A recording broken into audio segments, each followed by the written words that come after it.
Bom, estou de volta agora para finalizar o conteúdo da apostila, ok? Nós vamos falar sobre o tema matemática no ensino fundamental, nos anos iniciais, unidades temáticas, objetos de conhecimento e habilidades, ok? Acompanha aí, a gente está na página 8 agora, tá bom? Inicialmente falando, ele diz que nós precisamos, enquanto professores, né, mediadores do processo de aprendizagem, em se tratando de matemática, que é necessário fazer algumas retomadas de vivências já retidas pelas crianças em outros segmentos da educação. E ele cita aqui, inclusive, a própria educação infantil. Então, aqueles conceitos, né, que a gente inicialmente começa, né, a tratá-los lá na educação infantil, como, por exemplo, aqui números, né, conhecimento de formas, de espaço, entre outros conceitos, né, eles precisam ser retomados de forma a serem sistematizados, né? Ou seja, de serem organizados para que a gente possa, ao mesmo tempo, retomar esses conceitos e aprofundá-los, porque a gente vai fazer isso a cada ano, né, do segmento educacional. A gente desenvolve um conceito, aprofunda, né, e depois retoma, para que assim a criança tenha aí um segmento. Porém, ele vai dizer aqui que muitas das vezes esses conhecimentos, principalmente nas séries iniciais, estão muito restritos, ao que eu já falei anteriormente, relacionados às operações básicas, né, da matemática, que são as 4 operações. Ele diz que isso não tem problema nenhum, porque é realmente importante, porém, é importante ressaltar que há necessidade, né, de uma realização aí de algoritmos das expressões, ou seja, do passo a passo, do caminho a ser percorrido, que vai desenvolver a habilidade de efetuar cálculos, seja mentalmente, fazer estimativas, usar a calculadora, né? E assim também decidir em que momento a gente é apropriado para usar um tipo de procedimento para a realização do cálculo, ok? E aí ele vai dizer também que, conforme a orientação da BNCC, a aprendizagem matemática está muito intrinsecamente ligado à questão da compreensão, né? Então a gente a todo momento está falando isso, a gente não está preocupado com o resultado em si, se está certo ou está errado, e sim quais foram as estratégias, qual foi o raciocínio, a argumentação utilizada para chegar a um determinado consenso e a um determinado dado, muitas das vezes numérico ou não, né? Porém, essa compreensão ela vem carregada de significados, né, de objetos matemáticos, sem deixar de lado as suas aplicações. Então, a gente não está dizendo aqui que a gente não vai fazer o uso, que a gente não vai aplicar as operações, né, dentre outros contextos relacionados à matemática. Porém, todavia, nesse momento, a gente realmente está mais preocupado com esse caminho, ou seja, com o letramento matemático, a compreensão de como a criança, né, chegou àquele resultado.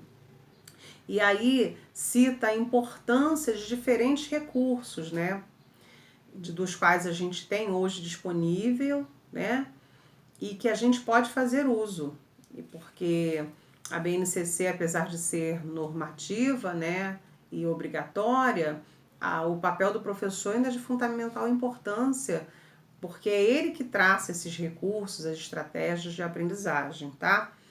Então, ele cita aqui alguns que são muito importantes, que são as malhas quadriculadas, os ábacos, os jogos, né? Eu faço muito uso de jogos, porque aí trabalha a questão da afetividade, do raciocínio lógico, da própria questão social, da interação, né?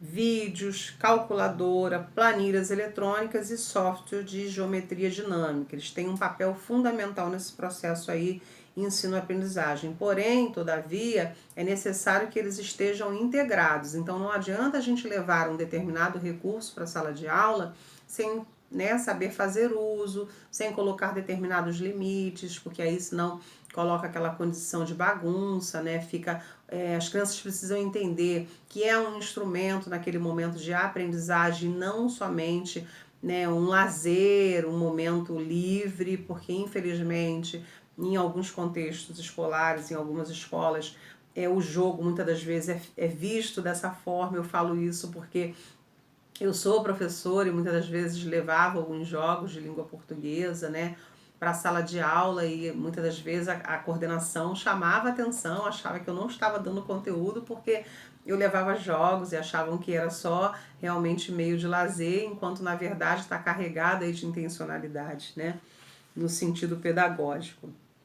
Mas para isso precisa realmente ser muito bem planejado, para que não haja aí nenhum tipo de problema. E agora lá na página 9 ele fala que as noções matemáticas devem ser retomadas, ampliadas e aprofundadas ano a ano, tá? Fala também que é importante considerar que a leitura dessas habilidades não seja feita de maneira fragmentada.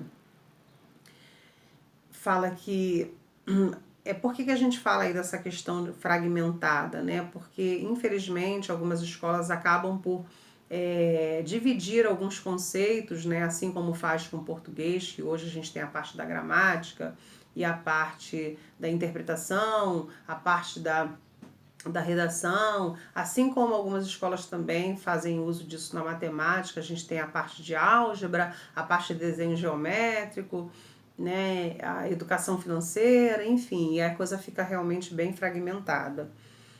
Então diz para a gente evitar isso, né? Fala da questão da identificação das aprendizagens que já foram consolidadas, ou seja, aquilo que de fato e de verdade o nosso aluno aprendeu, porque vamos parar e vamos pensar, né?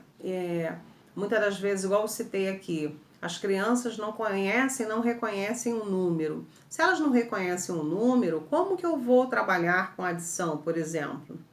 Né? Eu preciso meio que voltar atrás. Isso é um caminho, né, muito complicado.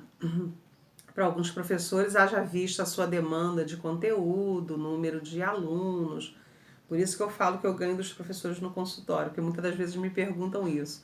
Professor, você prefere dar aula ou clinicar? Eu falo, eu não sei fazer uma coisa sem fazer outra, porque eu tô lá e cá, né? Eu tenho a vivência e tenho lá as demandas que chegam para mim, oriundas justamente de problemas de ensinagem, muitas das vezes, né? Então, eu gosto de estar ali no meio termo. Então, a gente precisa realmente ver o que foi consolidado para a gente poder dar continuidade ou não. Porque, né, como eu disse, se a criança não sabe o que é número, como é que ela vai saber o que é 1 mais 1, se ela não sabe o que é 1? Né? Mais ou menos por aí.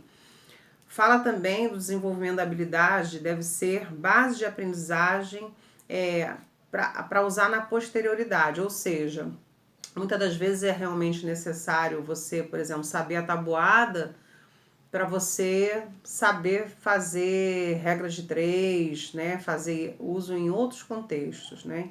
Então é importante realmente que você saiba. Tem muita gente que muitas das vezes não sabe desenvolver um problema matemático, porque ela não sabe fazer uso das operações, ou é uma questão interpretativa. Então, se o aluno não compreendeu todo esse processo, realmente a gente precisa refazer o caminho. Aí ele coloca um exemplo aqui interessante, né? Por exemplo, nesse sentido é fundamental considerar que a contagem até 100, que é proposta no primeiro ano, ela não deve ser interpretada como uma restrição, até porque ele cita aqui que as crianças elas são muito curiosas, então ele orienta, né, que seja até 100, ou seja, a gente não pode dar só até os 50, a gente tem que dar até o 100, trabalhar até o 100.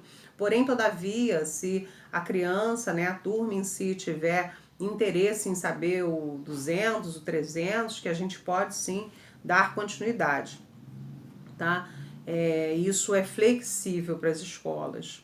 Afinal, ele diz aqui, a gente não pode frear a curiosidade e o entusiasmo pela aprendizagem, que é tão comum nessa etapa da escolaridade, e muito menos os conhecimentos prévios, ou seja, aquilo que o aluno carrega de bagagem cultural. E finalizando, ele fala: na matemática escolar, o processo de aprender uma noção em contexto e abstrair e depois fazer uso, né?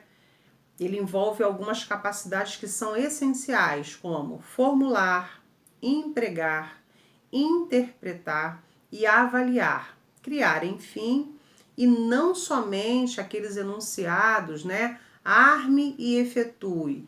Ele está nos sugerindo aqui para que a gente proponha enunciados que façam com que os nossos alunos não só resolvam problemas, mas que eles também criem determinados problemas, situações, problemas, para que depois eles possam resolver, tá? Porque muitas das vezes a gente propõe determinados tipos de exercício que traz muitas das vezes até algum tipo de aprendizagem, né? Mas essa questão de formular traz realmente, é carregado muito mais, porque aí a gente vai trabalhar a questão do raciocínio, a questão da elaboração, da argumentação, da própria comunicação, né, do próprio texto, aí a gente vai trabalhar a escrita. Olha quanta coisa que está envolvida num enunciado diferente, né? Diferente daquela coisa do arme e efetue, resolva os probleminhas, né? Resolva as continhas. É isso que ele está nos orientando aqui. Até para que os alunos consigam, de certa forma, questionar que se ocorresse algum dado, um problema fosse alterado, ou alguma informação acrescida ou retirada, né, o que aconteceria? E ele finaliza dizendo: nesta perspectiva, pretende-se que os alunos também formulem problemas em outros contextos, ou seja, não só na matemática, mas na vida, tá bom? Então eu vou finalizando o conteúdo por aqui. Prometo a vocês, né, que assim que possível, vocês que estão inscritos aí no canal vão ver algumas novidades. Eu estou elaborando alguns jogos aí junto com uma amiga, né, com relação também a conteúdo de matemática, vários jogos educativos. Haja vista que as famílias estão em quarentena, estão em casa, eu trabalho com muitas crianças especiais que estão sem poder ir à escola, ao consultório, e aí os pais já não sabem mais o que fazer.